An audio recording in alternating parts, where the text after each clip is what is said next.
Yovanovitch is the author of a new book called Lessons from the Edge about her life and career in the Foreign Service. We are back with the former U.S. Ambassador to Ukraine, Marie Yovanovitch. Ambassador, thank you for staying with us here. In your book, there is a chapter called I Love Ukraine. I love the simplicity of that. It happens to also be when you're being forced out of Ukraine at that very moment. It's a really painful moment for you professionally and personally. What does it mean to you personally to see this war unfolding as it is in Ukraine? It's just heartbreaking. I mean, I can tear up just talking about it. But I think that what every American is seeing on TV or online now in Ukraine, the bravery, the resilience, the kindness, and the optimism of the Ukrainian people, that's why I love Ukraine. I mean, these are people that, you know, history has run over multiple times, and yet they still seek freedom. They still are fighting for a better life for their children. And how can you not love that? This region isn't just a place where you served in a public manner. Your father, he intentionally left behind communism. He escaped the Nazis. And then when you joined public service in the U.S., and a lot of people thought, listen, the kleptocrats are seizing this area. The oligarchs are taking everything. They don't want to be democratic. There's really not a lot of hope for this. And you were trying to tell people, no, this is an area worth investing in. These are people who want the same values as we have. Do you still feel that way? More so than ever. I mean, look at what has happened in Ukraine. And, you know, just going back time, and there are many different new countries that emerged from the Soviet Union, each unique in its own way. But just taking the case of Ukraine, over 90% of the people in 1991 voted in a referendum for independence.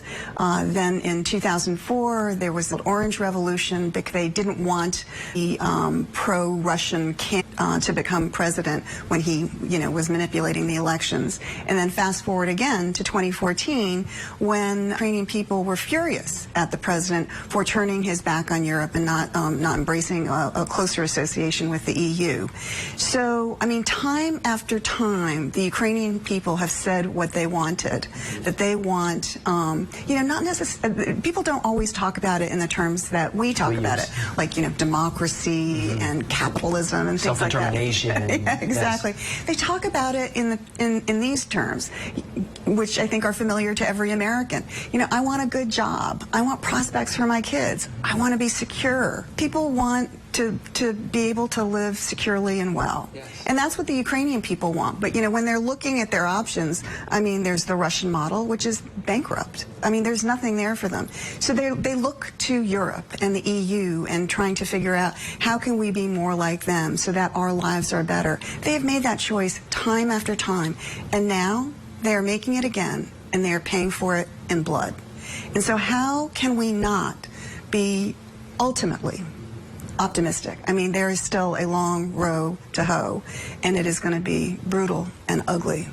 But at the end, I do believe that there's no path for Russia to prevail, that the Ukrainian people will prevail. Final question here, Ambassador. As someone who's been a giant of our diplomatic corps, the U.S., in real talk, is no longer the 10-foot giant on the playground, towering over everyone, bossing everybody around. You know, many experts I've had on have said the world does not have one policeman anymore. How do we continue leading without being the boss? Yeah, well, I think in some ways it's even more complicated than it was before, and the world is a more complicated and dangerous place, as we can see in Ukraine, but also in other places.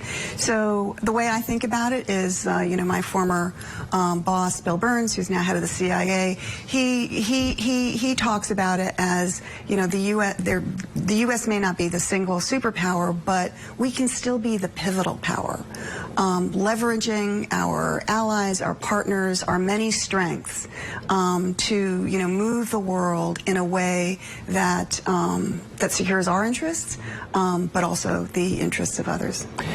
Your book, Lessons from the Edge, your life has been full of so many great stories that we didn't get to today, but I hope everybody reads it. I want to say thank you for being here. Thank you for your service to the country. Appreciate it so much. Thank you. Thank you.